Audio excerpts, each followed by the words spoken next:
मरे हुए पितृ भी तृप्त हो जाते हैं, आनंदित हो जाते हैं। भक्तों, आप सबका सौभाग्य है, श्राद्ध का महीना चल रहा है और वहां पितरों का फेस्टिवल चल रहा है। सत्य बात है, जब किसी व्यक्ति की मृत्यु हो जाती है, मरने के बाद वह पितृलोक में जाता है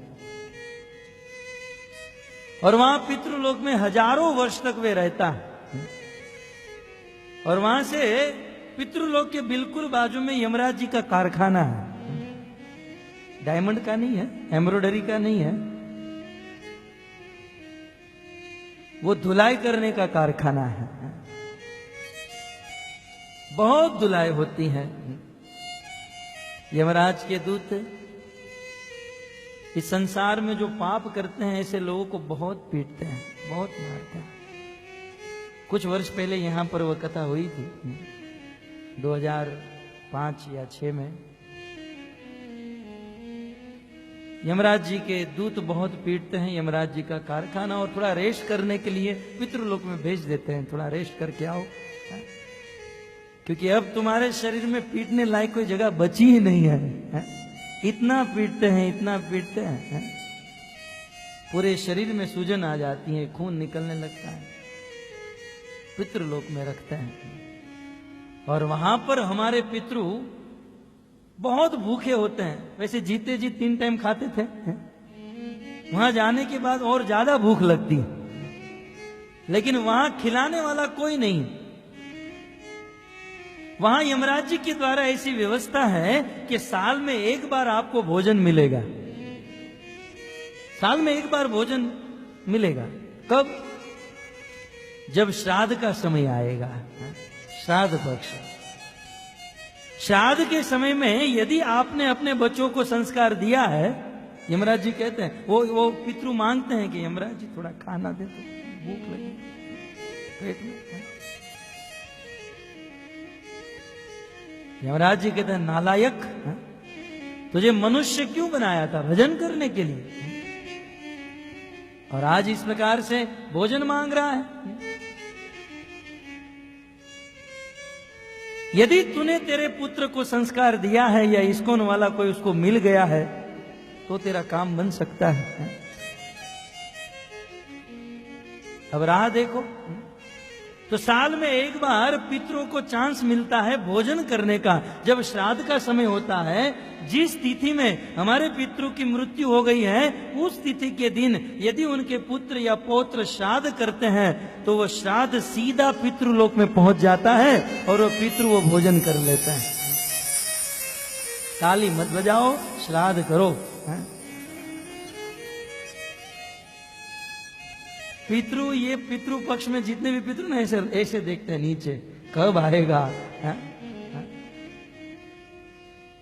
और यहां पर कुछ ऐसे लोग होते हैं जो आज अपने आप को एडवांस मानते हैं, जो ऐसी बातों पर विश्वास नहीं करते हैं और श्राद्ध के दिन अपने पितरों को भोजन अर्पण नहीं करते हैं। कुछ लोग प्रश्न करते हैं, अरे यहां पर भोजन करेंगे तो वहां पितृलोक में कैसे पहुंचेगा?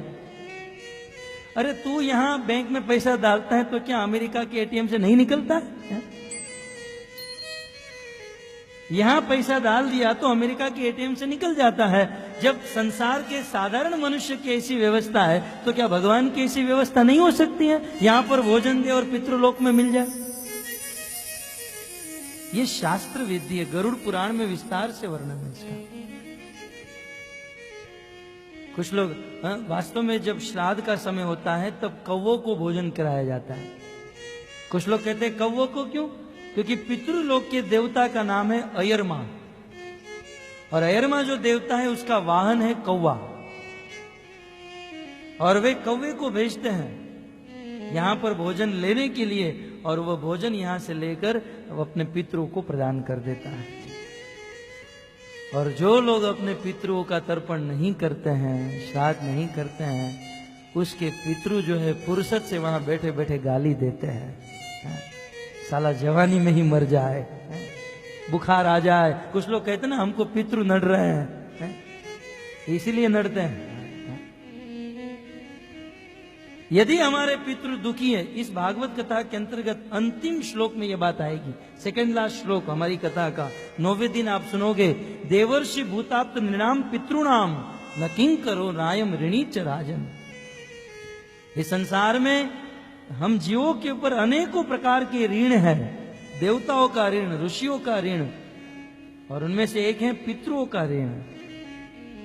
पितरों ने हमें गोत्र दिया, जन्म दिया, अनेकों प्रकार की वस्तु पितरों ने हमको प्रदान की।